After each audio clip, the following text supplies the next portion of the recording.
Ошондо 3 oyunun водители ооруп калды ошондо. Hazır bizde 3 водитель orada o var. Buna uvazlar bari eski bir çıksa gelip bir buzuluşa. Yozgi pandemiya paytida tez yordamga ehtiyoj ortdi. Eskirgan avtoulovlar sog'liqni saqlash tizimining qanchalik zaif ekanini ko'rsatdi. Shunday qiyin paytda Koreyada ishlayotgan qirg'izistonlik muhojirlar mablag' yig'ib, zamonaviy avtomobillarni jo'natishga harakat qilishdi. Ushbu rejalar bugun amalga oshdi. Yaxshi kunlarga buyursin, elda xizmatida uzoq bo'lsin. Koreyada jurg'on shu o'zimiz shu Qirg'izistonda yigitlar bor, biznesmenlar o'z hissasini qo'shib qo'ying deb shu pandemiyaga qarshi kurashdi. Aqcha to'plab shu ballar shu surgan skorilarni shahrimizga Qarasu rayoniga yordam qilib aqcha to'plab olib kelib bugun mana o'tkir berish da turibmiz. Alloh uchun qilingan narsa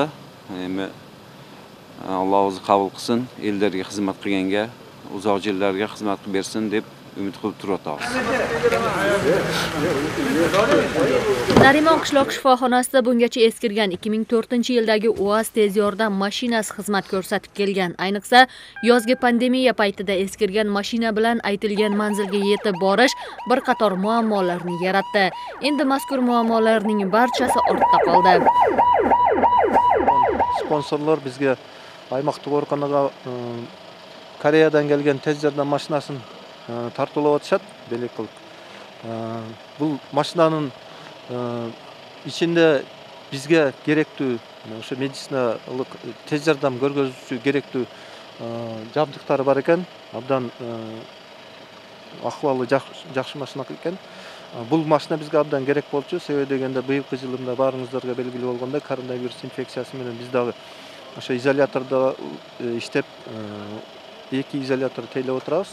Tez yordam mashinalari to'g'ridan-to'g'ri Koreyadan keltirilgan. Ilgari u O'sh oblast sanitariya markaziga keltirilgan edi. İlk marta bunday mashinalar muhojirlardan kelmoqda. Pandemiya deb atalgan COVID-19 illeti жалпы dunyoda bo'lib жатып, Qirg'izistonda da qiya o'tgan joq. Ошол mezgilden tartib salomat saqtоо tarmagındagı ayabay çoğun jardamlar kelүүдө. Mamleket tarafından dagı, demörçüler tarafından dagı. Бирок O'sh shahrында birinchi жолу shu demörçüler bizga jardam ko'rsatuvdi. Eslatib o'tamiz, ushbu tez yordam mashinasi O'sh oblastlararo kasalxonalari va Qorasuv tuman oilaviy tibbiyot markazlariga topshirildi.